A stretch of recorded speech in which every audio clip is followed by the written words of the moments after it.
Pilar Ruku mengintai dalam bayang-bayang, kemudian merebut mangsanya dengan kecepatan membutakan.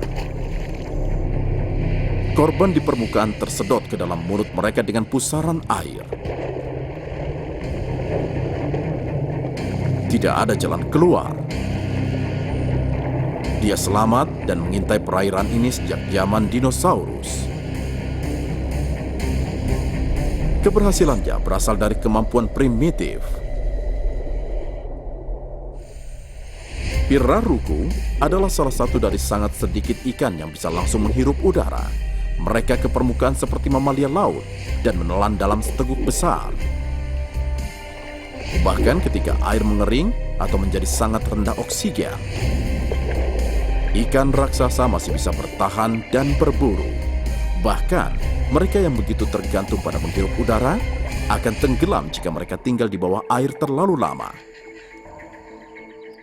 Setelah 6 bulan dari makhluk air mendominasi hutan banjir, Table perlahan berubah. Hujan mengering, dan begitu juga hutan. Tingkat air hampir 40 kaki di beberapa tempat.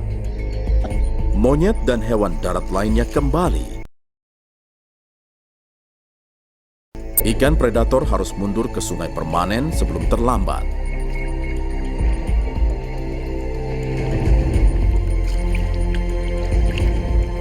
Pemburu menakutkan mengapak tak berdaya dan perlahan mati. Meninggalkan pesta untuk burung pemangsa hitam dan pemulung lainnya dari darat. Piranha ini turun bertempur. Predator tanah kembali mendominasi mereka sampai tahun depan ketika banjir kembali.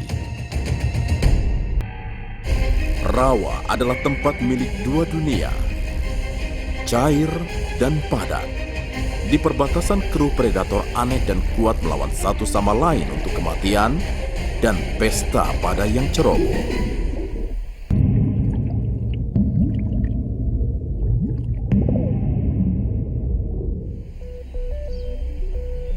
Saat matahari terbit di rawa ini, capung yang baru menetas mengeringkan sayapnya. Dia menghabiskan 1 tahun di bawah air sebagai larva predator. Sekarang dia telah berubah menjadi makhluk yang indah dari udara. Ini hari besar bagi betina ini, karena mungkin satu-satunya harinya. Banyak sejenisnya bahkan tidak akan bertahan lama.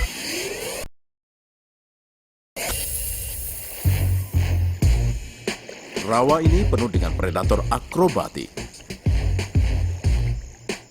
Katak yang bisa dimakan, kaki panjang mereka adalah kelezatan bagi manusia. Tapi hari ini, mereka menggunakannya untuk kekuatan dari air dan menjadi pemburu udara. Betina bertahan, menantang katak lapar, dan kembali di air untuk meletakkan telur-telurnya. Sayapnya masih berguna di sini. Mereka menjebak lapisan tipis udara sehingga capung bisa bernapas. Dia muncul kembali, berjuang untuk membebaskan diri dari alam berair. Misinya selesai. Dia akan menjalani sisa harinya yang sempurna ini dalam damai. Atau tidak. Para nelayan sering bepergian ke rawa keruh dari Louisiana mencari tangkapan besar. Tapi seorang nelayan alami menakutkan telah mengintai di perairan ini selama jutaan tahun. Penyu penggertak alligator, salah satu penyu air tawar terbesar di bumi. Monster sungai ini bisa hidup sampai 100 tahun dan berat seperti manusia dewasa. Mereka menghabiskan begitu banyak waktu bergerak di bawah rawa, sehingga ganggang tumbuh di punggung mereka, membantu mereka menjadi hampir tak terlihat. Seolah itu tidak cukup berbahaya, penyu penggertak alligator memiliki trik lain di lengannya. Dia menunggu tak bergerak di bagian bawah, menggeliat. Ini adalah godaan alam yang menggoda.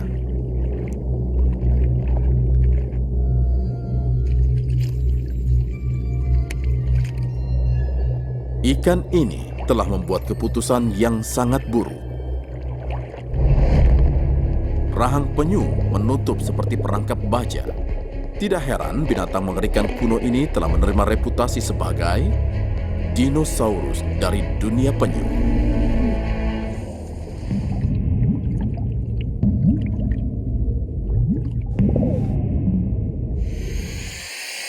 Surut dan dangkal Sungai Carolina. Sirip punggung memotong permukaan. Bukan hiu.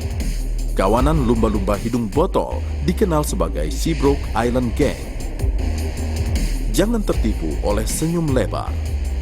Lumba-lumba adalah predator kejam dan otak besar mereka berarti mereka sudah tahu beberapa cara yang luar biasa menangkap mangsanya. Sekelompok ikan memiliki tempat untuk bersembunyi.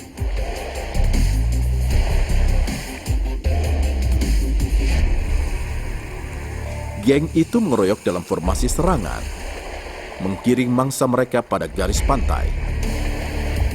Mereka menciptakan gelombang haluan yang mencuci ikan ke pasir. Lalu lumba-lumba mengikuti mereka.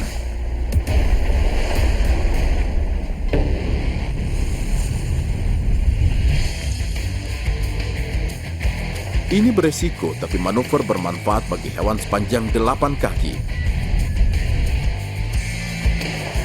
Jika mereka salah, mereka bisa terdampar selamanya dan mati. Tapi ketika itu dijalankan dengan benar, ada pesta yang bisa didapat. Ini adalah serangan amfibi terkoordinasi, seperti mamalia laut yang cerdas meninggalkan keamanan air untuk berburu di darat.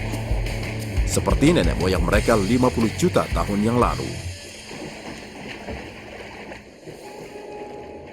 Lumba-lumba hidung botol bukan satu-satunya mamalia laut yang telah belajar untuk berburu di pantai. Mengintai dari pantai Patagonian terpencil adalah lumba-lumba amfibi paling spektakuler dari semua.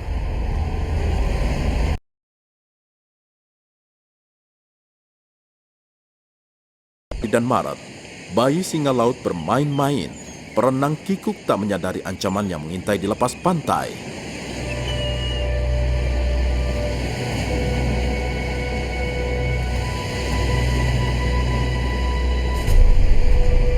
Saat gelombang mencapai di pantai, salah satu karnivora terbesar planet kita datang dengan itu.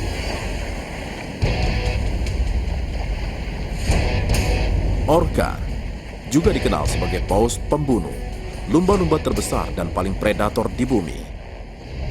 Mega mamalia ini tumbuh lebih dari 30 kaki panjangnya dan berat sampai 6 ton, pada dasarnya seukuran bis.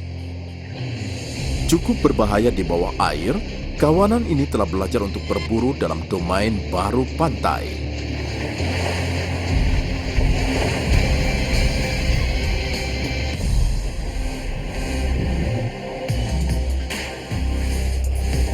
Saluran yang mendalam terletak di lepas pantai ini. Jika waktu mereka benar, orca besar bisa mendekati tanpa terdeteksi dan sengaja mendamparkan diri cukup lama untuk mengambil anak anjing laut yang berakhir.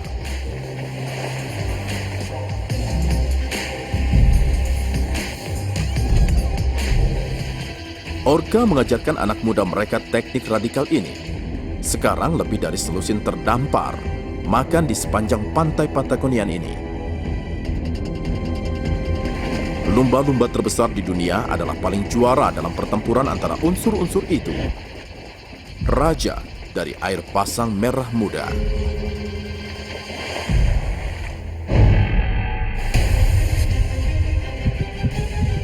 Perbatasan yang disengketakan antara tanah dan air datang dalam berbagai bentuk yang berbeda. Pantai, sungai, dan es beku. Masing-masing adalah rumah bagi drama dan konflik yang berbeda. Keseimbangan kekuasaan bergeser antara unsur-unsur itu. Dan hanya yang paling sulit dan paling mudah beradaptasi akan bertahan dalam perang dunia ini.